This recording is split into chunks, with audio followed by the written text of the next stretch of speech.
Olá, novamente. Bom dia para todas e para todos. Na aula anterior, começamos a discutir o sistema Terra-Lua e discutimos quais são as evidências que nos permitem ter certeza que a Terra está girando e está se deslocando hum, ao redor do Sol. Hoje vamos estudar o que se conhece como forças gravitacionais diferenciais. Vocês lembram que a gente falou como Newton chegou a uma grande lei da física que talvez mudou o sentido da física e talvez da sociedade? Eu sei que lembram. Então, exatamente essa equação que vocês estão vendo na sua tela. Existe uma força entre duas massas e é proporcional ao produto das massas e inversamente proporcional à distância entre elas, certo? Quando esses dois corpos são esféricos e sólidos, essa força é equivalente à força exercida entre duas partículas pontuais. Podem imaginar que a massa está concentrada no centro de cada uma dessas massas, certo? Agora, quando os corpos são não esféricos ou são elásticos, então podem existir umas forças gravitacionais diferenciais que aparecem em diferentes regiões desse objeto. Ou então, a força tem diferente magnitude ou direção em diferentes lugares desse objeto. E isso é o que acontece, então, quando consideramos o sistema Terra-Lua, certo? Pois a Terra tem uma grande quantidade de água. E essa água, então, se movimenta com facilidade devido à força gravitacional exercida pela Lua. Então, o que chamamos de forças gravitacionais diferenciais é conhecido mais comumente como marés. Temos duas marés altas e duas marés baixas por dia. A altura dessas marés varia desde centímetros até alguns metros, talvez, dependendo da localização e da época do ano, correto? Uma altura típica da maré é de 1 metro, no entanto, pode chegar a ser até de 15 metros. O que causam as marés? Veja, as marés variam diária, mensal e anualmente. Na aula anterior, a gente viu como alguns movimentos da Terra e do sistema Terra-Lua são as responsáveis pela nossa definição desse tipo de tempo. Pois bem, vocês estão imaginando a coisa certa. Quem causa essas marés é a influência da Lua e do Sol na Terra, através de forças gravitacionais diferenciais. A atração da Lua é maior, logicamente, para o lado da Terra que está apontando para a Lua. Mas como isso funciona?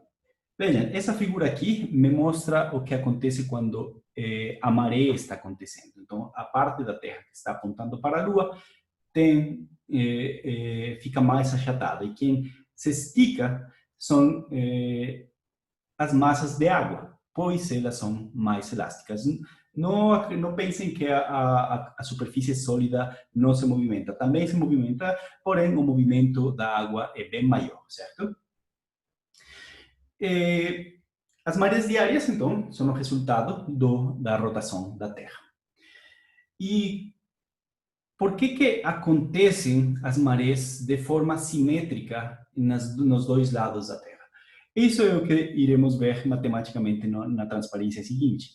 Mas veja, como se calculam as forças de maré? Em essa imagem em cima, eu tenho cada setinha destas me indica qual é o vetor força que a Lua está exercendo em cada um dos pontos. Obviamente, esse ponto aqui é o ponto de atração ao centro da Terra, certo? Para calcular a força gravitacional diferencial, eu preciso pegar cada um desses vetores e subtrair dele essa quantidade, ou esse vetor. Tenho que subtrair vetorialmente. O resultado é o que vocês encontram na imagem de baixo. Então, as marés nas regiões que não estão apontando para a Lua, apontam para o centro. Agora, as marés nas partes que apontam para a Lua, ou está oposta à Lua, apontam para fora. Geram uma força para fora, certo? É uma força simétrica. Aí deixo para vocês pensarem com cuidado por que nesse lado esquerdo aqui dessa figura, vocês também têm uma força apontando para fora. Pensem nisso. Bom, um pouquinho de matemática, né? Então, eu falei que uma força gravitacional diferencial entre a superfície da Terra e a força que é exercida por esse mesmo objeto, para o caso da Lua, sobre o centro da Terra. Então, veja, eu vou fazer uma diferença de forças. O primeiro termo aqui é a força gravitacional newtoniana, só que estou fazendo D menos RT. D é a distância Terra-Lua. Deixa eu pegar, então, aqui minha caneta para fazer anotações. E vou escrever com essa caneta aqui. Então, D é a distância da Terra à Lua.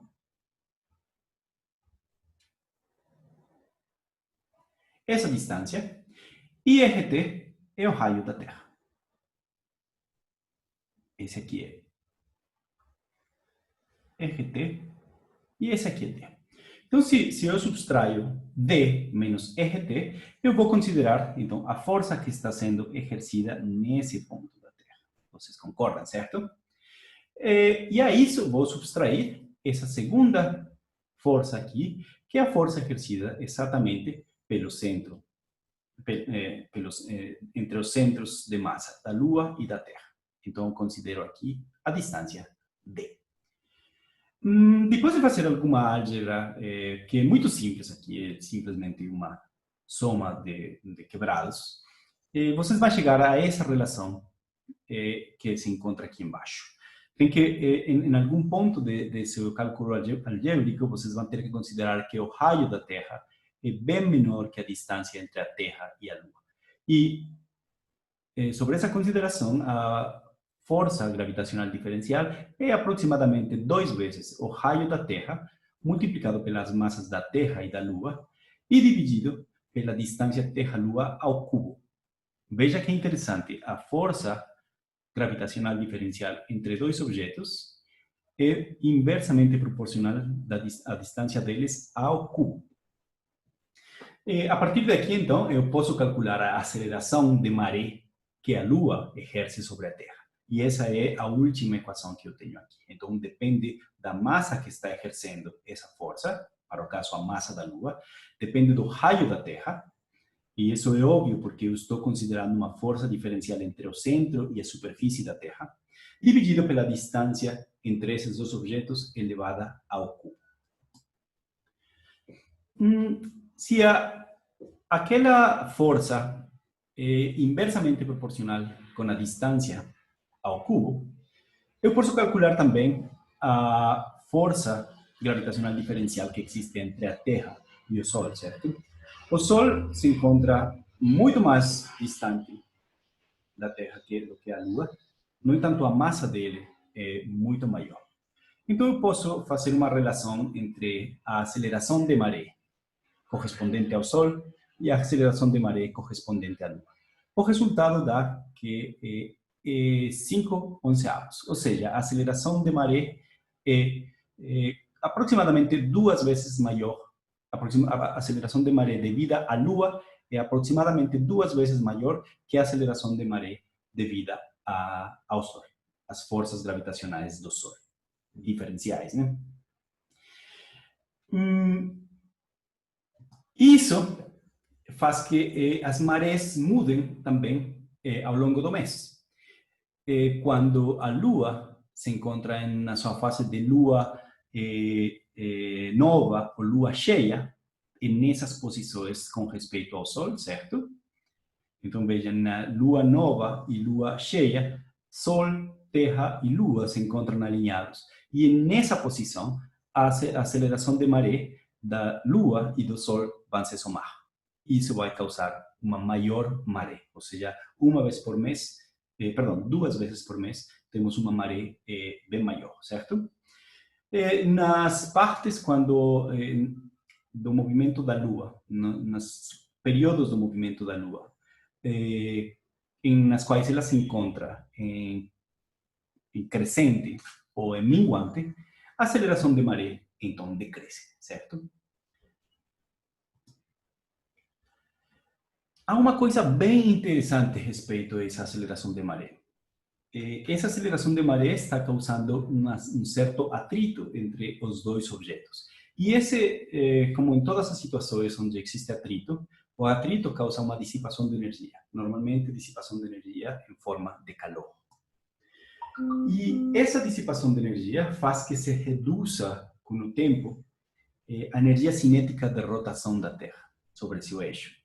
Essa energia que faz que o dia gire em aproximadamente 24 horas, que o dia demore aproximadamente 24 horas. Devido a esse freamento da Terra, o dia aumenta 0,002 segundos a cada século. Esse processo continuará até que a Terra gire no seu eixo com o mesmo período que a Lua orbita a Terra. Lembram? Eu falei desse fenômeno que acontece em todos os objetos astrofísicos que estão ligados a um satélite, e se chama sincronização. Então, a Lua e a Terra vão encontrar essa sincronicidade. Então, a partir desse momento, a Lua estará apontando sempre para o mesmo ponto da Terra. Vai acontecer um fenômeno como esse. E quando isso acontecer, o período da Terra vai ser quase 50 vezes maior que o período de rotação da Terra hoje, que é de um dia. Correto? Então, o período de rotação vai ser 47 dias. E essa demonstração, a demonstração de quando isso vai acontecer, vou deixar como parte dos exercícios desse capítulo. A Terra perde momento angular, então, ela está freando-se, e a Lua ganhará raio orbital. Vocês também deverão me explicar por quê.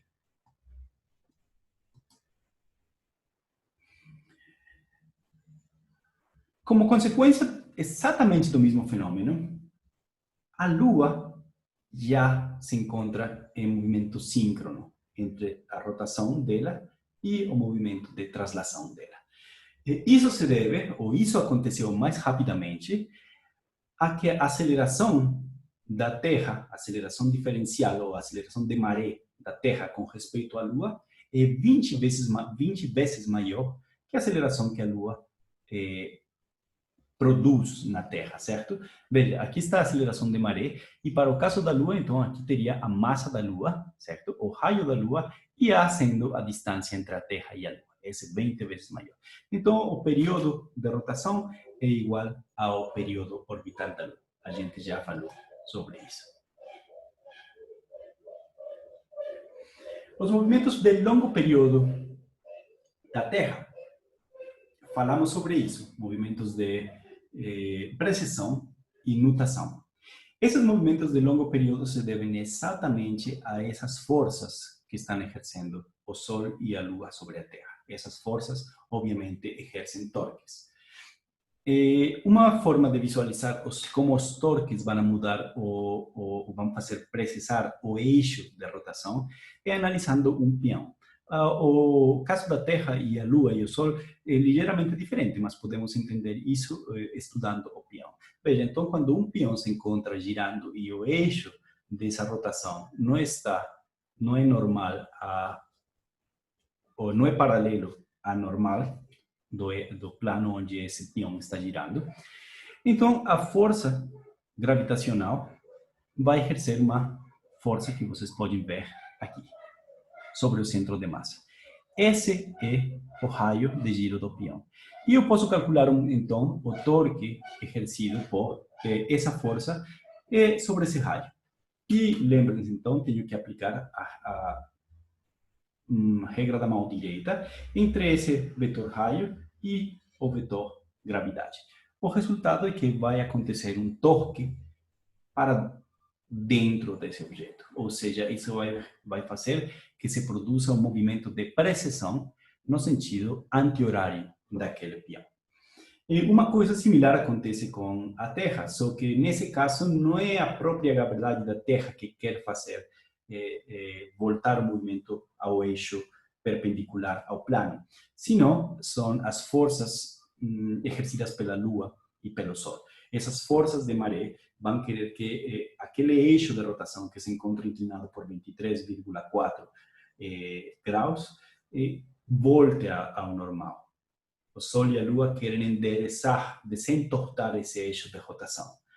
E isso não acontece, e o que acontece é que, ao invés de mudar o momento angular, a magnitude do momento angular, que de fato é a rotação, muda a direção do momento angular e vai fazer que a Terra comece esse movimento de precessão, que é esse movimento que vocês veem aqui no painel do meio dessa figura aqui embaixo, certo?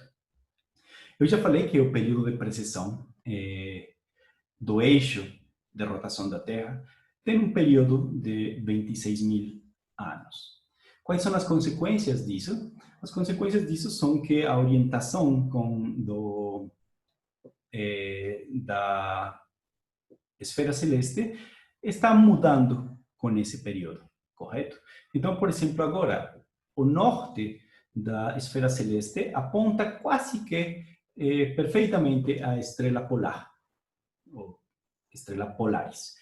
Mas, 5.000 anos atrás, ela não apontava para a estrela polar, sino que ela apontava para a estrela Thuban. E Thuban está mais ou menos nessa posição aqui. Deixa eu escrever então que essa estrela Thuban. Certo? E daqui a 12.000 anos, então, o eixo de rotação da Terra irá apontar na direção de Vega.